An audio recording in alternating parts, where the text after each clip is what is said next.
మీకు అర్ధరాత్రి 12 గంటలకి కళ్ళొస్తున్నాయా? తెల్లవారుజామున 3 గంటలకి కళ్ళొస్తున్నాయా? తర్వాత మళ్ళీ 6కి తెల్లారిపోయిన తర్వాత కళ్ళొస్తున్నాయా? వీటికి ఒక్కొక్క టైంలో వచ్చేటటువంటి ఒక్కొక్క కళకి ఒక్కొక్క అర్థం ఉంటుంది. దానితో మీ జీవితం మీద ప్రభావం ఉంటుంది. అంతేకాదు మర్నాడే ఆ ప్రభావం కనబడుతుంది. అలాగే కళల్లో టైంలే కాకుండా మనకొచ్చేటటువంటి కళల్లో ఉన్నటువంటి వస్తువులు కానీ, జంతువులు కానీ, మనుషులు కానీ, దెయ్యాలు కానీ ఇలా మీకు వచ్చేదానికి అన్నిటికి కూడా ఒక్కొక్క దానికి ఒక్కొక్క అర్థం ఉంటుంది. ఆ అర్థం ప్రకారమే మనకి జరుగుతుంది జీవితంలో. ఇప్పుడు ఉదాహరణకి మనకి రేపు ఏదైనా కీడు జరగబోతుంది అనుకోండి. ముందు రోజు నుంచే మనకి 2, 3 రోజులు ముందు నుంచి మనసు కీడిస్తా ఉంటుంది. ఏదో ఏదో అవుతున్నట్టుగా, ఏదో గుండె పిండేసినట్టుగా ఉంటుంది. కాబట్టి ఇలాంటివన్నిటికి దేనికి కారణం అంటే మనకి ఈ శకునాలు అంటాం దాన్ని. ఇప్పుడు నాకొక శిష్యుడున్నాడు హరీష్ అని. మరి బండి మీద విపరీతంగా రోజుకి మనకి ఎంత లేదైనా పాపం ఓ 30-40 కిలోమీటర్లు మినిమం వెళ్ళేవాడు. తర్వాత అలా 15 సంవత్సరాలు వెళ్ళినటువంటి అతనికి ఒక రోజు ఒక కల వచ్చింది. అతను బండి మీద నుంచి పడిపోతున్నట్టు. అది ఎప్పుడొచ్చిందండి? తెల్లారుజామున 3 గంటలకు వచ్చింది. మరి కరెక్ట్‌గా మర్నాడు తెల్లారుజామున పడిపోయాడు పాపం. చేతులకు దెబ్బలు తగిలినాయి. చిన్న చిన్న దెబ్బలు అయినప్పటికీ కూడా ఇది నిజ జీవితంలో జరిగిందా? లేదా? జరిగింది. ఇకపోతే మనకి అత్యద్భుతంగా ఎదగాలి అనే తపనతో చాలా మంది ఉంటారు. కష్టపడతా ఉంటారు. కుంభరాశిలో ఏలినాటి శని జరుగుతున్నప్పుడు కూడా ఇప్పుడు ప్రెజెంట్ 2025లో ఒక వ్యక్తికి ఏనుగు కల్లోకి వచ్చింది. మరి మర్నాడే ఒక 50 లక్షల రూపాయల వర్క్ వచ్చింది అతనికి. ఆ వర్క్‌తో అతను అప్పులన్నీ తీర్చేసుకున్నాడు.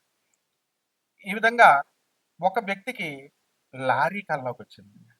లారీ కల్లోకి వచ్చిన 4 రోజులకి ఒక నల్లని వ్యక్తి వచ్చాడు. వచ్చి ఈ యొక్క లారీ అమ్మకానికి ఉందండి అన్నాడు. కొన్నారు. అతను ఏమైందో తెలుసా ఆ లారీ వల్ల? అతనికి 2 ఇల్లులుంది. లారీ వ్యాపారం బానే ఉంటదని మనం పెట్టుకుంటాం కదా! లారీ వెళ్తుంది, వస్తుంది. రోజుకో ప్రాబ్లమ్ చెప్తున్నాడు లారీ క్లీనరు. రోజుకో ప్రాబ్లమ్ చెప్తున్నాడు డ్రైవరు. అటు బండి వదులుకోలేక, ఇటు వ్యాపారాన్ని ఆపుకోలేక ఏం చేశాడంటే అతను ఆ ఒక ఇల్లు నెమ్మదంగా అమ్మేసుకోవడం జరిగింది. కాబట్టి ఇవన్నీ కూడా అదృష్టం కానీ, లేకపోతే మనకొచ్చేటటువంటి దురదృష్టం కానీ, ఇవన్నీ కళల రూపంలో మనకి భగవంతుడు మనకి ప్రసాదిస్తాడు. తర్వాత చాలా మందికి పాములు కల్లోకొస్తుంటాయి. అంటే చాలా రకాల కల్లోకొస్తాయి. ఎక్కువగా వచ్చేటటువంటి వాటిలన్నిటిని కూడా ఒక కేటగరైజ్ చేసి చెప్తున్నాను. పాములు కల్లోకొస్తాయి. ఆ పాములు నేల మీద పాములు, నీటిలో పాములు ఇలా వస్తాయి కదా! ఇలా వచ్చినప్పుడు పాము మిమ్మల్ని పెద్దవాళ్ళు మన ఇంట్లో పెద్దవాళ్ళు చెప్తూ ఉంటారు. పాము కాటేయాలండి అని. కాటేస్తేనే మంచి కళ. లేకపోతే పాము అనేటటువంటిది గాలి, దెయ్యము అని చెప్తూ ఉంటారు. పామొస్తే ఏమవుతుందో తెలుసా మీకు? చక్కగా ధనం, ధనం రాబోతుంది. నాగదేవత పాము. అందువలన గాలి, దెయ్యం అని పెద్దలు పాపం మామూలుగా చెప్తూ ఉంటారు. అలా కాకుండా మనం ఈ జ్యోతిష పరంగా మనం కనుక తీసుకున్నట్లయితే మనకు కొన్ని అర్థాలు ప్రత్యేకంగా ఈ పాముల కల్లోకొచ్చినప్పుడు, మనకి చేపల కల్లోకొచ్చినప్పుడు, నీటి జంతువుల కల్లోకొచ్చినప్పుడు, కప్ప, నీరు ఉన్నటువంటివన్నీ కూడా మనకి పైకి తేలుతున్నట్టు కల్లోకొస్తున్నాయనుకోండి, మనం కష్టాల నుంచి బయటకొచ్చేస్తున్నట్లు లెక్క. అదృష్టం మనల్ని వరించబోతోంది అని అర్థం. ఎక్కువగా సామాన్యంగా అందరికీ ఎవరి కల్లోకొస్తారు తెలుసా? యూత్ చదువుకునేటటువంటి పిల్లలకి మరి వాళ్ళకి పుస్తకాలు, పెన్నులు కల్లోకి రావాలి. కానీ ఈ మధ్య కాలంలో వాట్సాప్‌లు, ఫోన్‌లు కల్లోకొస్తున్నాయి. ప్రేమల్లో పేగలోతుల్లో దిగిపోయినటువంటి వాళ్ళుంటారు. వాళ్ళకి వాళ్ళ ప్రియురాళ్ళు కల్లోకొస్తారు. ఇది సహజమే. కానీ ఈ ప్రియురాళ్ళు కల్లోకొస్తే త్వరలోనే మనకి మన జీవితం భస్మమైపోతుందని అర్థం అనమాట. త్వరలోనే మనకి కెరీర్ పరంగా మనం దెబ్బతింటాం. ఆ తర్వాత మన భవిష్యత్తు దెబ్బతినేటటువంటి ఛాన్స్ ఉంది అని.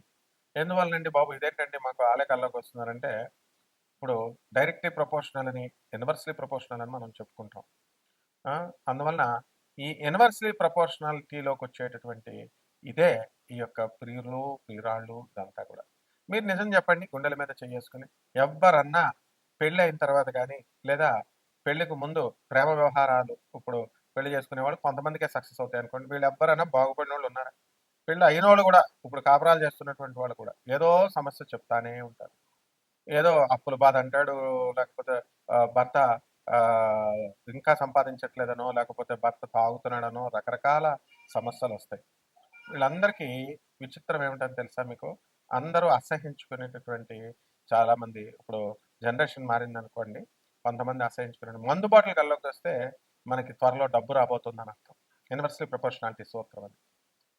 సో, ఈ విధంగా మనకి బంధువులు కల్లోకొస్తున్నారు కళకళలాడుతూ. పెళ్ళవుతున్నట్టు కల్లోకొస్తారు. పెళ్ళవుతున్నట్టు వస్తే చనిపోయినట్టు రావాలి, పెళ్ళొస్తున్నట్టు వస్తే మంచిది కాదు అని అంటారు. పెళ్లి కూతురు, కొత్త పెళ్లి కూతురు కల్లోకి రావాలి.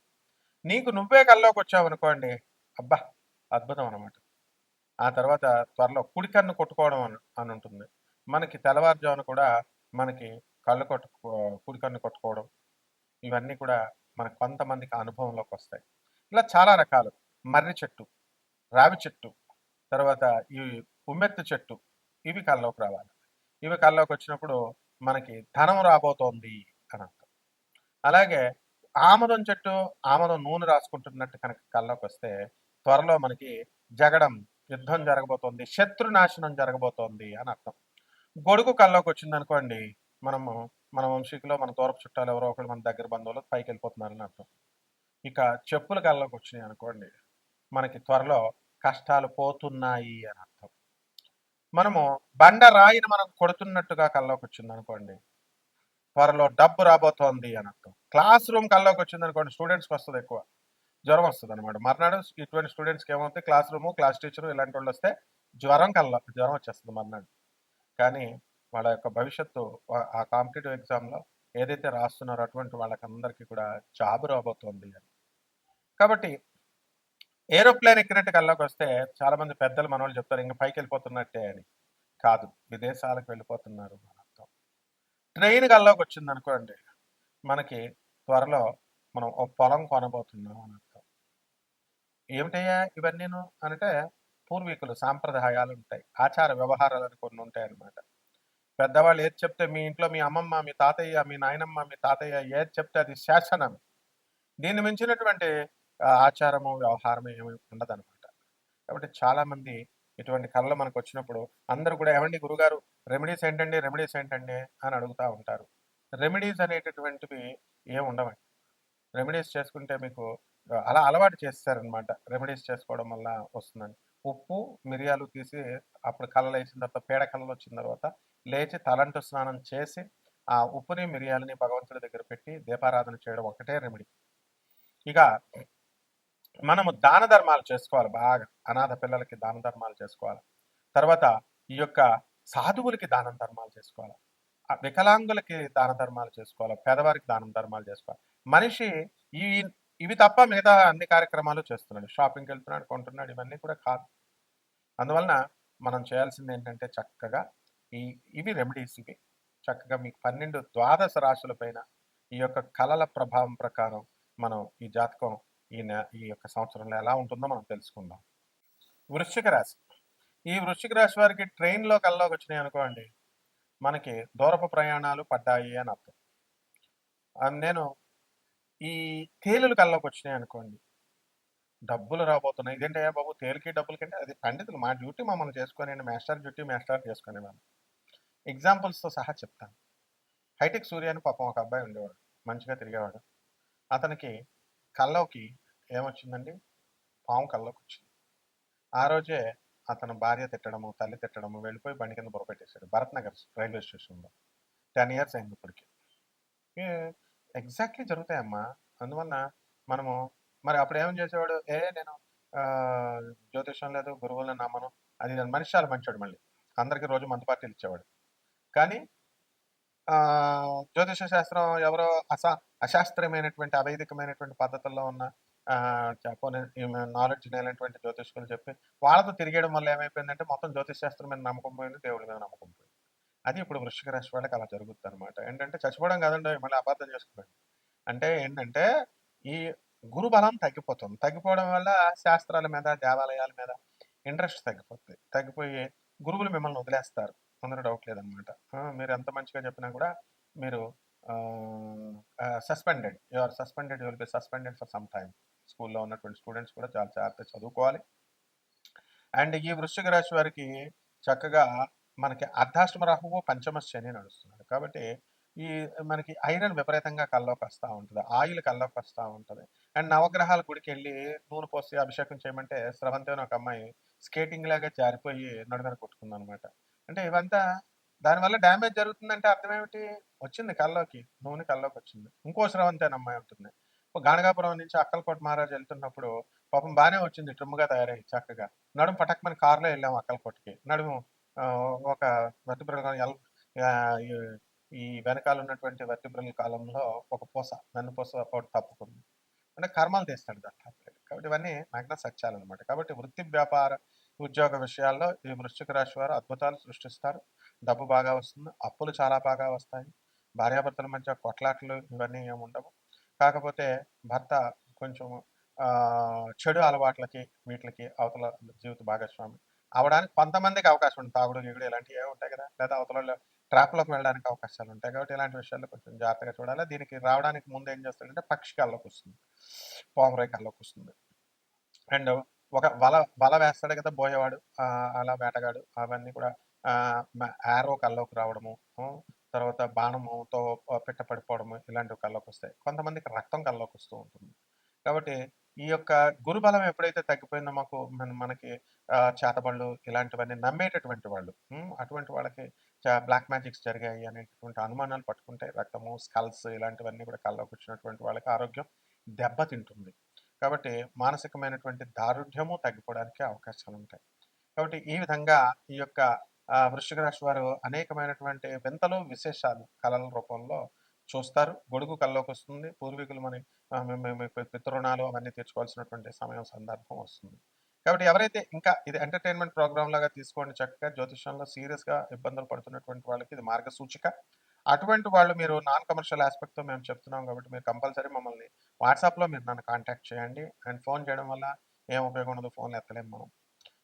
కాబట్టి సీరియస్గా ఉన్నటువంటి వాళ్ళు చేయండి. అండ్ కొంతమంది బ్యాచ్ ఉంటారు, వాళ్ళు ఏంటంటే ఇలాగా ఏమంటే టైటిల్స్ వేరేగా ఉన్నాయండి, తర్వాత ఒకదానికి ఒకటి సంబంధం లేదండి, లేకపోతే టైటిల్స్ ఒకటేను, నెక్స్ట్ రెండోది ఏంటంటే అబ్జెక్షన్, కామెంట్స్ ఆపేస్తున్నారండి అంటే ఛానల్ ఓనర్లకి ఆ ప్రాబ్లం ఉంటుంది. అలాగే the young and dynamic Harish అని ఉంటాడనమాట. ఈ ఈ యొక్క ప్రోగ్రామ్స్కి మొత్తం కెమెరామెన్ అనమాట. వాళ్ళ ఇష్టం, వాళ్ళ చేతుల్లో ఉంటుంది అనమాట. ఎడిటర్స్ వాళ్ళు చేసుకుంటారు. అదొక టీం వర్క్ అనమాట. అందరూ కలుపుకొని చేసుకుంటారు. కాబట్టి దాన్ని ఏమి తప్పుపట్టకండి. మీకు కావాల్సిన జాతకం బాగుందా లేదా చూసుకోండి. ప్రాబ్లమ్స్ ఉంటే సొల్యూషన్స్ అడగండి. ఓకే. అండ్ సలహాలు, గిలహాలు, సంప్రదింపులు ఇవన్నీ కూడా కమర్షియల్ వాళ్ళని అడగాలి చక్కగా. డబ్బులు తీసుకునేటటువంటి వాళ్ళని, లక్షలు యొక్క శాంతులు అని ఇవన్నీ చేసేటటువంటి వాళ్ళకి అందరికీ చేయాలా. ఇది పేదవాళ్ళ ఛానల్, పేదవాళ్ళ కోసం చెప్పబడేటటువంటిది. కాబట్టి చక్కగా మీరు చేసుకోండి. ఇక పరిహారాల దగ్గరికి వచ్చేసరికి గురు జపం చేయండి, గురు స్తోత్రాలు చదవండి. గురువుకి కిలోం పావున శనగల్ని, పసుపు రంగు వస్త్రాన్నిచ్చి పేద బ్రాహ్మణులకి గురువారం నాడు ఉదయం 7 గంటలకి మీరు దానం చేసుకోండి. అలాగే చక్కగా మేడి చెట్టుకి నీళ్లు పోయండి, మేడి చెట్టు చుట్టూ ప్రదక్షిణాలు చేసుకోండి. బ్రహ్మాండంగా ఉంటుంది. శుభమస్తు.